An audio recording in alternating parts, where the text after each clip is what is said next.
Hello बच्चों, आज मैं आपके सामने जो टॉपिक लेके आई हूँ वो है 1311 का अलाउद्दीन खिलजी का जालोर आक्रमण। 1311 में अलाउद्दीन खिलजी ने जो जालोर पर आक्रमण किया था उसके बारे में जानकारी हम यहाँ पे दे रहे हैं। 1311 में अलाउद्दीन खिलजी ने जालोर पर आक्रमण किया। कब किया? 1311 में। किसने किया? अलाउद्दीन खिलजी ने। और कहाँ पे किया? जालोर पर। इस समय यहाँ का शासक कानड़ देव चौहान था। कौन था शासक जालोर का उस समय? कानड़ देव चौहान, जिसने वीरतापूर्वक सामना किया, परंतु अंत में उसकी पराजय हुई और वह सिवाना भाग छूटा। जालोर में जो युद्ध हुआ कानड़ देव चौहान और अलाउद्दीन खिलजी के बीच में, उसमें कानड़ देव चौहान ने बहुत वीरतापूर्वक युद्ध किया, लेकिन अंत में पराजय प्राप्त हुई। तो फिर वो सिवाना की तरफ भाग छूटा, है ना। इस विजय के बाद अलाउद्दीन खिलजी ने जालोर दुर्ग पर अधिकार कर लिया। जैसे ही विजय हुई, अलाउद्दीन खिलजी ने जालोर दुर्ग पर अधिकार कर लिया और जालोर का नाम बदलकर जलालाबाद कर दिया। जालोर का नाम क्या रखा? जलालाबाद। जालोर में क्या क्या चीज़ें हैं देखो। जाल प्लस लोर, यानी कि जाल के वृक्षों की सीमा होने के कारण इसके जालोर कहते हैं। इसका नाम जबालीपुर भी है। ग्रेनाइट सिटी एकमात्र ज़िला। इसको स्वर्ण नगरी भी बोलते हैं, जलालाबाद भी कहते हैं। यहाँ पे घोड़ा जीरा यानी कि इसबगोल भी मिलता है। जीरा सिटी है और टमाटर सिटी भी ये कहलाती है। कौन सी जगह? जालोर। कौन कौन सी? जबालीपुर, ग्रेनाइट सिटी, सुवर्ण नगरी, जलालाबाद, घोड़ा जीरा, जीरा सिटी, टमाटर सिटी। ठीक है ना, इतने इसके नाम हैं। और जाल के वृक्षों की सीमा होने के कारण इसको जालोर कहते थे। ठीक है, नोट।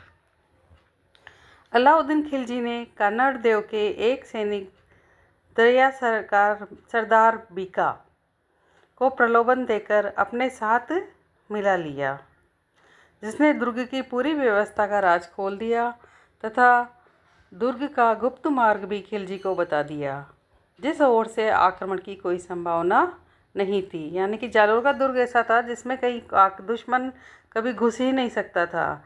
लेकिन अलाउद्दीन खिलजी ने जो कूटनीति से काम लिया और वहाँ के एक सैनिक दैया सरकार बीका को प्रलोभन देकर अपने साथ ले लिया और उसने दुर्ग की जो व्यवस्था थी सारी उसको बता दी। और ऐसा गुप्त मार्ग जहाँ कभी कोई दुश्मन आ ही नहीं सकता था वो खिलजी को बता दिया, है ना।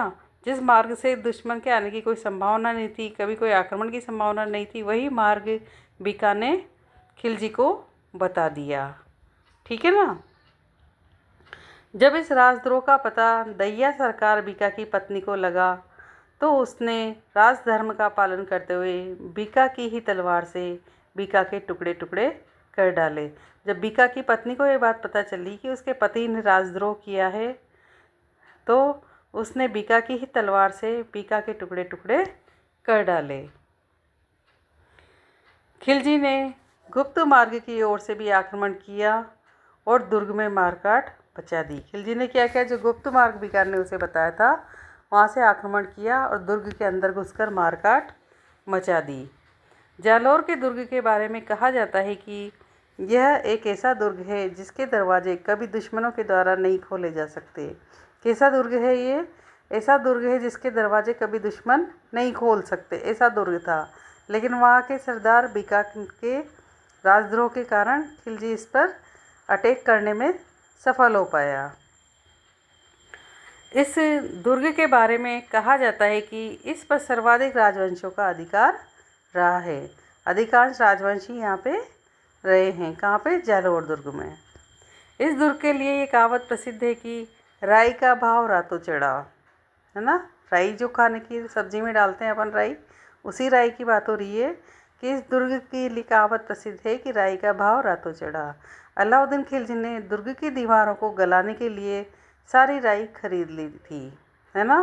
क्योंकि एक ही दिन में उसने सारी राई, जहाँ वहाँ शहर जितने भी उस जालोर सिटी की जितनी भी थी राई और उसके आसपास के शहरों की राई सब खरीद कर दुर्ग की दीवारें गलाने में इसने काम में ली थी। जालौर के दुर्ग में अलाउद्दीन खिलजी की दरगाह स्थित है। जालौर के दुर्ग में आदमी अलाउद्दीन खिलजी की दरगाह है। जालौर की चौहान शाखा की स्थापना कीर्तिपाल ने की थी। जालौर की जो चौहान शाखा की स्थापना किसने की थी? कीर्तिपाल ने। कुछ इतिहासकार आक्रमण का कारण अलाउद्दीन खिलजी की बेटी फिरोजा से कन्नड़ देव चौहान के पुत्र वीरम देव का विवाह नहीं करना मानते हैं। कुछ इतिहासकार क्या कहते हैं कि आक्रमण का कारण क्या? अलाउद्दीन खिलजी की बेटी फिरोजा जो है ना, उससे कन्नड़ देव चौहान के पुत्र वीरम का विवाह नहीं करना मानते। कुछ तो कहते हैं कि अलाउद्दीन खिलजी की बेटी थी फिरोजा, तो वो कन्नड़ देव चौहान का पुत्र था वीरम, तो उससे विवाह करना नहीं मानते हैं। लेकिन इसका वास्तविक कारण 1305 का उल्गू खां के द्वारा सोमनाथ मंदिर लूट था। लेकिन वास्तविक कारण क्या बताते हैं इतिहासकार कि 1305 में जो उल्गू खां ने सोमनाथ मंदिर पर जो लूट मचाई थी वो इसका कारण रहा। मुझे उम्मीद है आपको जालौर के आक्रमण की अलाउद्दीन खिलजी की ये कहानी समझ में आ गई होगी। अगले वीडियो लेकर आपके सामने फिर आएंगे। तब तक के लिए हमारे चैनल को लाइक शेयर सब्सक्राइब करें। जय हिंद, जय भारत।